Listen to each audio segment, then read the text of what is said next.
नमस्कार मित्रों, एसएससी अड्डा जीके में आपका बहुत बहुत स्वागत है। डिजास्टर मैनेजमेंट से संबंधित जो हमारी सीरीज चल रही है, आज हम उसका पार्ट 15 लेकर आए हैं।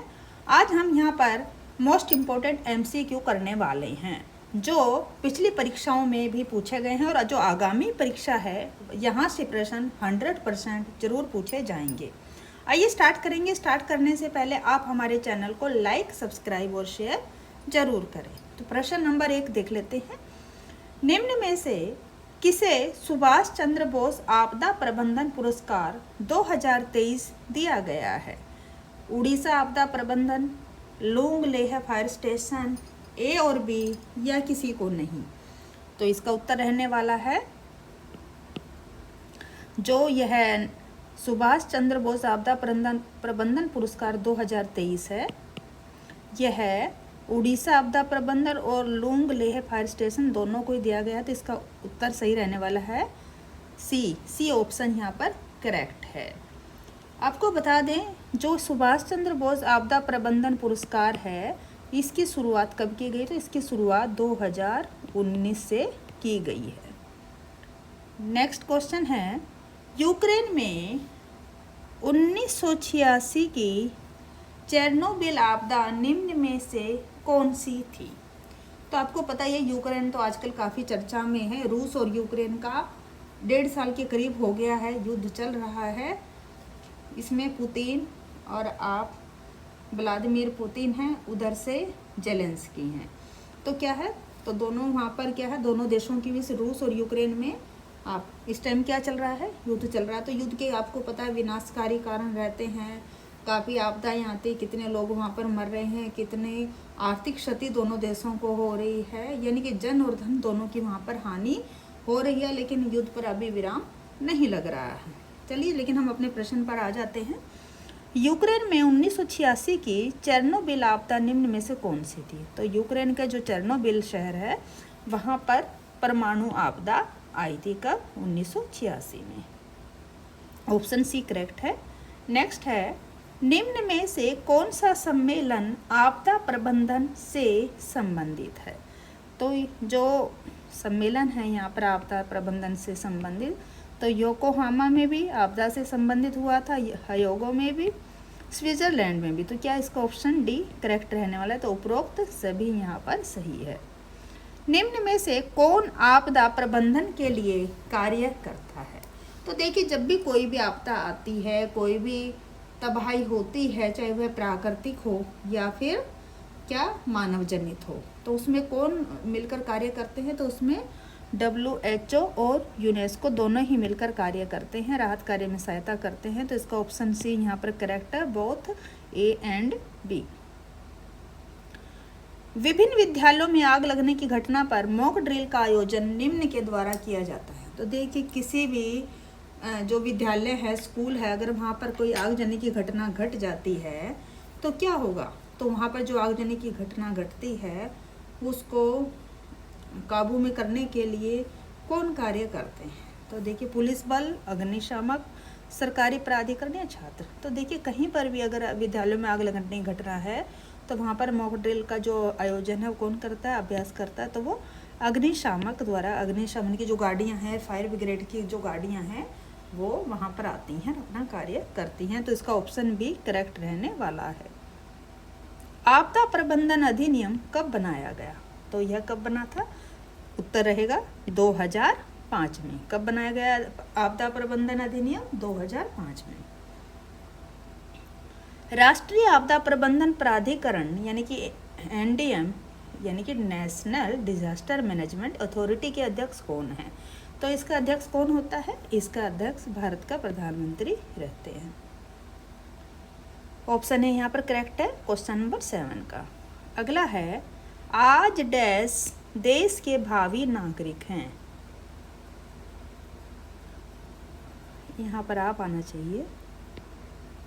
आप डैश देश के आप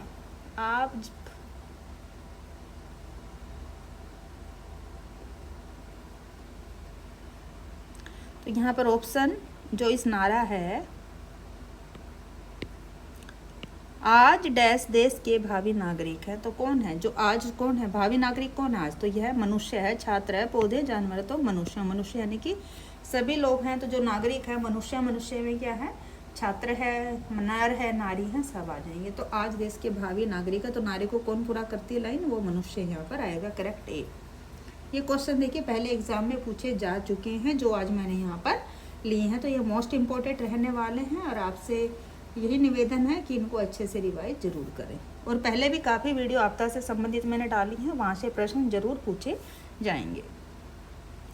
निम्न में से अस्पताल के दौरान सबसे अधिक प्रभावित कौन होता है? अगर कोई भी आपदा आ जाती है तो हॉस्पिटल में जब रहते हैं तो सबसे ज़्यादा प्रभावित इसमें कौन होता है? बैंक का कर्मचारी, डॉक्टर, व्यापारी। तो देखिए बैंक के कर्मचारी हैं या डॉक्टर हैं, या तो ये कि इनकी आर्थिक स्थिति अच्छी रहती है तो इनको ऊपर कोई ज़्यादा प्रभाव नहीं पड़ता है, इनको ज़्यादा दिक्कतें नहीं आती हैं। लेकिन सबसे ज़्यादा दिक्कत किसको आती है, सबसे ज़्यादा प्रभावित कौन होता है? तो वो होता है काम कर्मचारी। कौन?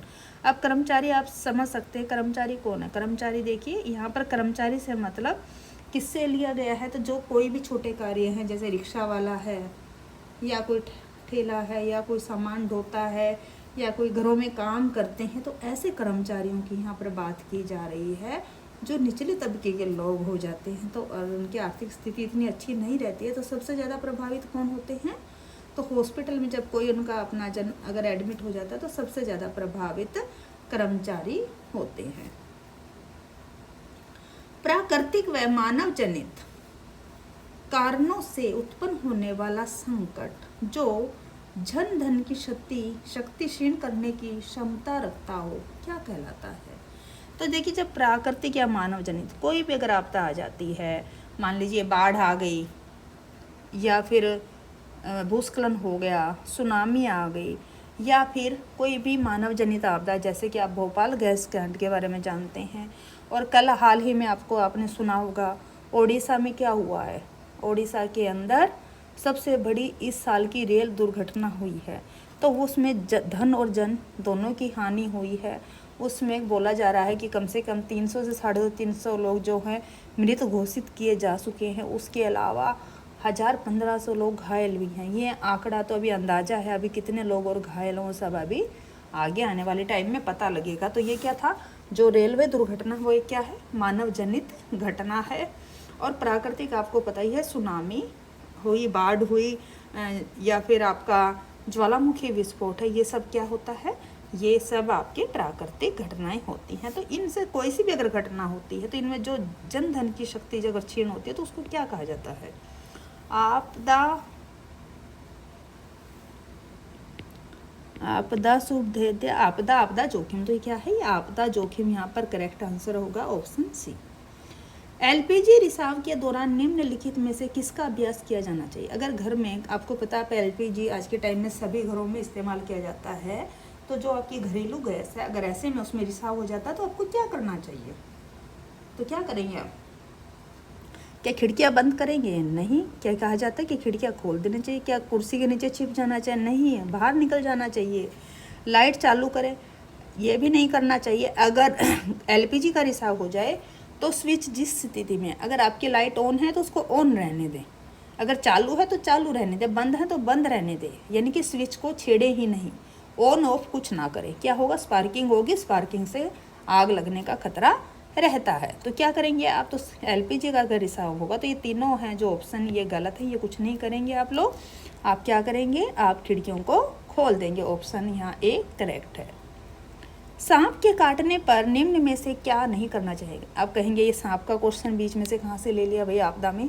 तो देखिए ये क्वेश्चन है जो यह पहले एग्जाम के अंदर पूछा गया है, इसलिए मैंने यहाँ पर इसको लिया है। घाव पर कट लगा देना चाहिए? नहीं।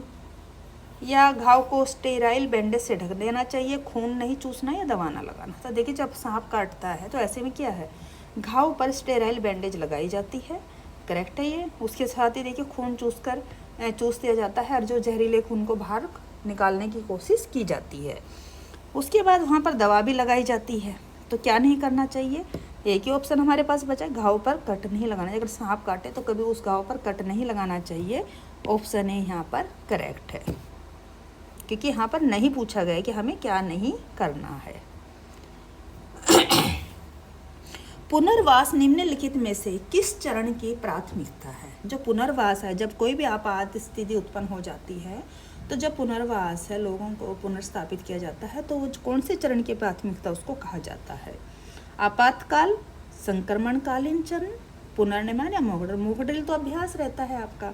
आपातकाल क्या है? कोई भी आपात स्थिति का संक्रमण, अगर कोई फैल गई बीमारी, क्या होगा इसमें? तो पुनर्वास को, पुनर्निर्माण चरण को क्या कहा जाता है? तो यह चरण की प्राथमिकता है। ऑप्शन सी यहाँ पर करेक्ट रहने वाला है। आपदा को कितने भागों में वर्गीकृत किया जा सकता है? तो जो भी आपदाएं आती हैं, बाढ़ है, सुनामी है, ज्वालामुखी विस्फोट है, तो इन सभी तरह के, सूखा है, तो ये जो सभी है, भूस्खलन है, तो कितनी ये आपदाएं हैं, इनको 6 भागों में बांटा गया है। बाढ़ के विनाशकारी प्रभाव कौन से हैं? देखिए, जब बाढ़ आ जाती है, आपको पता ही है बाढ़ की तबाही, आपको पता है केदारनाथ में जब बाढ़ आई थी तो आपने देखा ही है क्या हुआ था। तो पुलों का ढहना, जब बाढ़ आती है तो पुल ढह जाते हैं। आसपास के जो गांव होते हैं, तो तटीय गांव में बाढ़ जब आती है तो वहाँ पर क्या होगा? घरों में पानी घुस जाता है, फसलें खराब हो जाती हैं, तो भोजन की कमी हो जाती है। मिट्टी का क्षरण होता है, जब बाढ़ आती है तो आसपास के किनारे टूट जाती हैं, मिट्टी जो होती हैं उनमें दरारें आ जाती है या कटाव होकर वो पानी के साथ बह जाती है, मिट्टी का क्षरण होता है। तो क्या होगा? ऑप्शन यहाँ पर, ऑप्शन डी यहाँ पर करेक्ट है। ऑप्शन डी करेक्ट है, उपरोक्त सभी। निम्न में से कौन सा प्राथमिक चिकित्सा बॉक्स में आवश्यक सामग्री है? तो देखिए, जो चिकित्सा बॉक्स है, यानी कि आपका जो घर में फर्स्ट एड बॉक्स आप लोग सभी बोलते हैं, उसके अंदर क्या क्या चीज़ें ज़रूर होनी चाहिए? उसके अंदर साबुन होना चाहिए, घाव पे जो पट्टी होती है वो भी होनी चाहिए, बैंडेज रहनी चाहिए, तो ये सारे ही सामान उसमें होने चाहिए। तो इसका ऑप्शन डी यहाँ पर करेक्ट है। तो ये सभी चीज़ें उसमें होनी चाहिए, किसमें? चिकित्सा बॉक्स में, यानी कि फर्स्ट एड बॉक्स में। प्राथमिक चिकित्सा जो बॉक्स है, फर्स्ट एड जो बॉक्स है आपका, उसमें सभी चीज़ें होनी चाहिए। ऑप्शन डी करेक्ट है। निम्नलिखित में से कौन एक पूर्व आपदा प्रबंधन का उद्देश्य है? तो देखिए, जब कोई भी आपदा प्रबंधन है तो सबसे ज़्यादा क्या इसमें ज़रूरी होता है? तो इसका उद्देश्य होता है लोगों की भागीदारी को बढ़ावा देना, प्राथमिक चिकित्सा, मॉक ड्रिल या जानकारी एकत्र करना। तो सबसे पहले क्या है? एक पूर्व आपदा प्रबंधन का उद्देश्य रहता है कि वहाँ के बारे में जानकारी एकत्र करना। तो ऑप्शन ए यहाँ पर करेक्ट है। निम्न में से इस संस्था का गठन धारा 3 के तहत किया गया है। तो जो धारा 3 है उसके तहत कौन सा संस्था का गठन किया गया है? राष्ट्रीय आपदा प्रबंधन प्राधिकरण, राज्य आपदा, जिला आपदा या राष्ट्रीय कार्यकारी? तो ऑप्शन है राष्ट्रीय आपदा प्रबंधन प्राधिकरण जो है उसका गठन धारा 3 के तहत किया गया है। देखिए, जो भी यहाँ पर प्रश्न आज लिए गए हैं ये मोस्ट इम्पोर्टेंट है, मैं आपको बार बार बता रही हूँ, ये सब पहले परीक्षाओं में पूछे गए हैं। रिएक्टर पैमाने पर हर स्केल पर कितनी गुना ऊर्जा मुक्त होती है? तो जो रिएक्टर पैमाना होता है, जो स्केल रहता है रिएक्टर पैमाने का, उस पर कितनी गुना ऊर्जा मुक्त रहती है? तो उत्तर रहेगा आपका ऑप्शन बी 31 टाइम्स जो रहता है, ये गुना ऊर्जा मुक्त रहती है। आपदा प्रबंधन अधिनियम कब लागू हुआ था? तो आपदा प्रबंधन अधिनियम थोड़ी देर पहले आपको बताया कब लागू हुआ था, तो 2005। तो ये देखिए 2005 तो यहाँ सभी में दिया गया है, लेकिन आपको यहाँ पर तारीख बतानी है। तो कौन सी तारीख को लागू हुआ था? तो यह हुआ था 23 दिसंबर 2005 को। कब? 23 दिसंबर 2005। ऑप्शन डी करेक्ट है। निम्न में से वह रेखा कौन सी है जो समान भूकंप की तीव्रता वाले स्थानों को मिलाने वाली रेखा कहलाती है? तो वह रेखा बतानी है जो समान भूकंप की तीव्रता वाले स्थानों को मिलाने वाली रेखा कहलाती है। तो वो कौन सी है? ऑप्शन बी करेक्ट है, समभूकंप रेखा। भारत में कितने भूकंप जोन हैं? अब भारत में कितने भूकंप जोन हैं, यानी कि भारत को भूकंप के आधार पर कितने जोनों में विभाजित किया गया है? तो इसको 4 जोन में विभाजित किया गया है। ऑप्शन डी करेक्ट है यहाँ पर। एनडीआरएफ का गठन किस धारा के तहत हुआ था? एनडीआरएफ का गठन सेक्शन 46 के तहत हुआ है। ऑप्शन ए करेक्ट है। इनमें से कौन सा क्षेत्र भूस्खलन से अधिक प्रभावित होता है? तो देखिए सबसे ज़्यादा जो भूस्खलन है वो कौन से क्षेत्र में आते हैं? तो ये कश्मीर और उत्तराखंड में आते हैं। क्यों? क्योंकि यहाँ पर पहाड़ी इलाका ज़्यादा है। पहाड़ी इलाका होने के कारण चट्टानी जो पहाड़ हैं या फिर मलबे वाले पहाड़ हैं या फिर रेतीले पहाड़ हैं, तो क्या होता है, ज़्यादा बारिश हो जाने से या भूकंपीय क्षेत्र आने से यहाँ पर भूस्खलन सबसे ज़्यादा होता है। तो इनमें से कौन सा क्षेत्र भूस्खलन से सबसे अधिक प्रभावित रहता है? तो ये रहेगा आपका कश्मीर और उत्तराखंड, ऑप्शन ए करेक्ट है। भारत में कितने प्रतिशत भूमि भूकंप प्रभावित है? तो भारत में, यहाँ पर भारत की बात हो रही है, विश्व की नहीं। तो भारत में कितने प्रतिशत भूमि भूकंप से प्रभावित है? तो यह है आपका ऑप्शन बी 59%। ये क्वेश्चन मैं पहले भी करवा चुकी हूँ। भारत का निम्न में से कौन सा क्षेत्र उच्च तीव्रता की भूकंपीय मेखला में नहीं आता? तो देखिए क्वेश्चन को समझेंगे। प्रश्न है कि भूकंपीय मेखला में नहीं आता, तो नहीं को देखेंगे, नहीं आता आपको बताना है कौन सा उच्च तीव्रता की नहीं आता। तो उत्तराखंड आता है, आपको पता ही है, हिमाचल प्रदेश भी आता है, कच्छ भी आता है। तो कौन सा बचा एक कर्नाटक पठार। तो आपका उत्तर सही कौन सा रहने वाला है? जो भूकंपीय मेखला में नहीं आता है यहाँ पर, वह है कर्नाटक का पठार। तो ऑप्शन सी यहाँ पर करेक्ट है। निम्नलिखित में से कौन सा राज्य सूखे से सर्वाधिक ग्रस्त रहता है?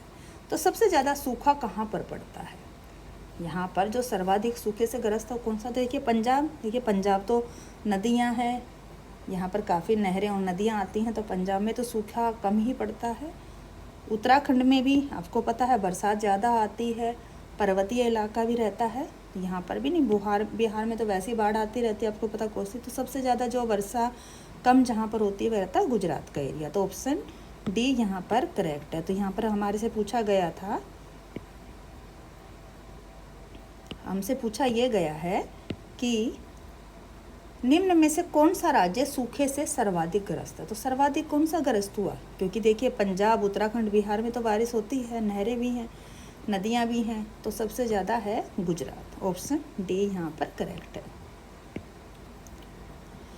कुसहा तटबंध किस नदी पर है? तो कुसहा तटबंध है, यह यहाँ पर बना हुआ है, यह कोसी नदी पर बनाया गया है। किस पर? कोसी नदी पर। और देखिए ये जो तटबंध है, यहाँ पर जो बांध बनाया है वह कम से कम 7 बार बनाया जा चुका है और बाढ़ के कारण ये हर बार टूट जाता है। तो कौन सी नदी पर? लेकिन आप पक्का तटबंध यहाँ पर तैयार किया गया है। और यह किस पर है? नदी पर पूछा गया तो आप बताएंगे कोसी नदी पर।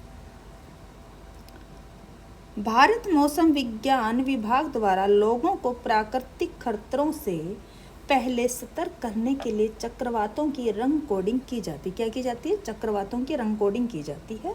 इसमें कितने रंगों का उपयोग किया जाता है? तो जो भारत मौसम विज्ञान विभाग के द्वारा कितने जो रंग कोडिंग है उसमें कितने रंगों का उपयोग किया गया है? ऑप्शन रहेगा आपका डी 6 रंगों का।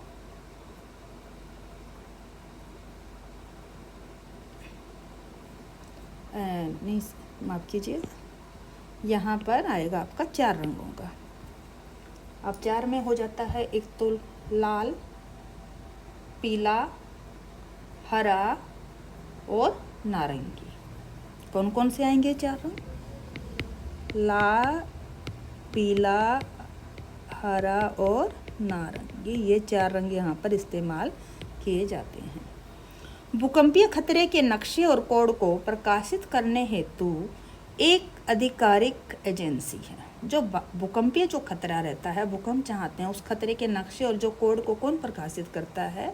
कौन सी एक आधिकारिक एजेंसी है, उसका नाम आपको यहाँ पर बताना। तो ये आधिकारिक एजेंसी कौन सी है? तो ये है आपकी भारतीय मानक ब्यूरो। ऑप्शन ए यहाँ पर करेक्ट है। भारत में बाढ़ की भविष्यवाणी और चेतावनी का उत्तरदायित्व किसको सौंपा गया है? तो जब भारत में कोई भी बाढ़ आने से पहले भविष्यवाणी की जाती है कि बाढ़ आने वाली है किसी क्षेत्र में, और उस चेतावनी का उत्तरदायित्व किसको सौंपा गया है? कौन सी एजेंसी का यह कार्य है? तो इसका उत्तर रहेगा आपका केंद्रीय जल आयोग। ऑप्शन ए करेक्ट है। सुनामी लहरें चेतावनी प्रणाली केंद्र की स्थापना कहाँ की गई है? तो जो सुनामी आते हैं, सुनामी जो है लहरें हैं कहाँ पे हैं, तो लेह है जम्मू कश्मीर। तो देखिए यहाँ तो सुनामी नहीं आएगी, कहाँ पर है, कश्मीर तो पहाड़ी इलाका है, ऊंचाई पर स्थित है। उड़ीसा, चेन्नई तमिलनाडु या जयपुर, जयपुर राजस्थान में भी नहीं, उड़ीसा तो यह क्या है, चेन्नई तमिलनाडु। उत्तर क्या रहेगा आपका, ऑप्शन सी। सन 2001 में भारत के किस राज्य में भयंकर भूकंप आया था। तो देखिए क्वेश्चन बार बार आ रहा है, हमने पहले भी किया है। तो 2001 में भारत में जो सबसे ज़्यादा भयंकर भूकंप आया था वह था गुजरात। ऑप्शन सी यहाँ पर करेक्ट है। और गुजरात का जो भुज राज्य है, यह जो भूकंप आया था गुजरात के भुज में आया था। और इससे क्या हुआ था, काफ़ी तबाही हुई थी। इससे बिल्डिंग में रहने वाले लोग, जो बिल्डिंग की बिल्डिंग है हम ये कह सकते हैं, पूरी की पूरी बिल्डिंगें यहाँ पर भुज में जमी दोज हो गई थी। इतना भयंकर ये भूकंप था, उसमें लोग बिल्डिंग के साथ ही समा गए थे।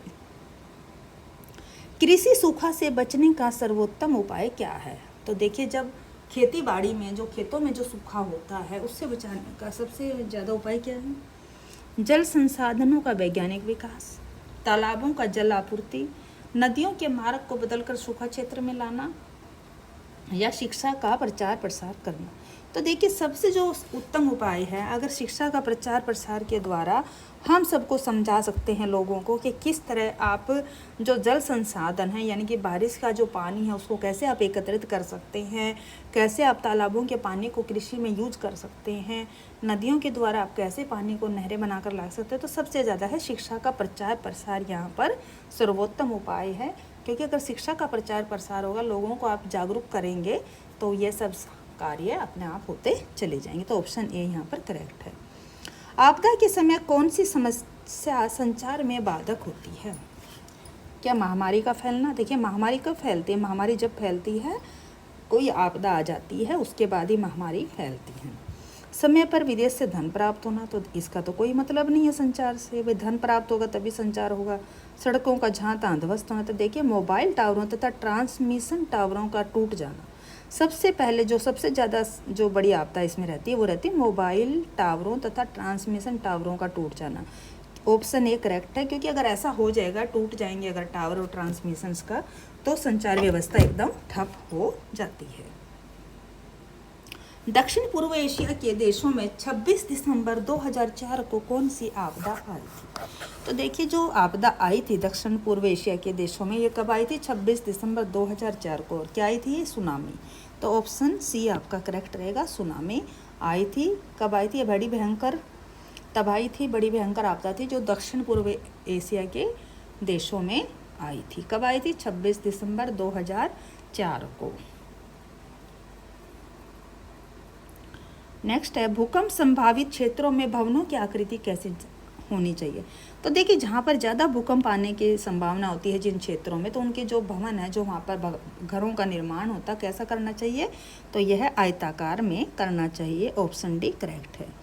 निम्न में से कौन मानव जनित आपदा है। तो ये पूछा गया निम्न में से, तो सांप्रदायिक दंगे बिल्कुल मानव जनित है, आतंकवाद ये भी, औद्योगिक दुर्घटना ये भी। आपको पता है भोपाल गैस कांड या फिर कल जो रेल दुर्घटना है, तो ये सब क्या हैं, ये भी मानव जनित घटनाएं हैं। तो ऑप्शन डी करेक्ट है। उपरोक्त सभी, यहाँ पर जितने भी ऑप्शन हैं तो यहाँ पर सभी यहाँ पर सही हैं, तो उपरोक्त सभी इसका उत्तर रहने वाला है। देश के पहले आपदा प्रबंधन प्रशिक्षण संस्थान की स्थापना कहाँ की गई थी। तो आपदा प्रबंधन प्रशिक्षण संस्थान की जो स्थापना हुई वह सबसे पहले की गई है भारत में, तो कहाँ पर की गई है, तो वह हैदराबाद। उत्तर यहाँ पर बी ऑप्शन यहाँ पर करेक्ट है। निम्नलिखित प्राकृतिक आपदाओं में से कौन हवाई यातायात को प्रभावित कर सकता है। तो ये बताना, जो यहाँ पर 4 आपदाएं हैं, अगर हवाई जो यातायात है, जो हवाई मार्ग है, उसको कौन प्रभावित करता है, किसके द्वारा, बाढ़ के द्वारा होगा, नहीं, ये तो जमीनी है। सूखा भी जमीनी है, सुनामी यह भी जमीनी है। तो ज्वालामुखी जो विस्फोट है यह काफ़ी ऊंचाई तक हवा में, बादलों तक यानी कि पहुंच सकता है। ज्वालामुखी जब विस्फोट होता है, इससे हवा में पोल्यूशन और राख आदि फैल जाती है ज्वालामुखी विस्फोट से। तो आपको सीधी सी बात है, यहाँ पे आपको समझ आ गया, ये तीनों तो ज़मीनी तौर पर होता है, तो यही है ज्वालामुखी बचेगा आपका। तो आपका उत्तर रहने वाला ऑप्शन डी यहाँ पर करेक्ट है। आपदा प्रबंधन में शामिल है शमन यानी मिटिगेशन, पुनर्निर्माण, पुनर्निर्वास। तो देखिए जब भी कोई भी आपदा संबंधी समस्या उत्पन्न होती है तो मिटिगेशन की ज़रूरत है, पुनर्निर्माण की भी ज़रूरत है, पुनर्वास की भी ज़रूरत है। तो क्या होगा, उत्तर रहेगा आपका ऑप्शन डी। तो सभी की यहाँ पर आवश्यकता रहती है आपदा प्रबंधन में, तो ऑप्शन डी आपका करेक्ट आंसर रहने वाला है। तो ये थे आज के मुख्य प्रश्न। आपको हमारे सीरीज कैसी लगी है? अगर अच्छी लगे तो हमारे चैनल को अपने दोस्तों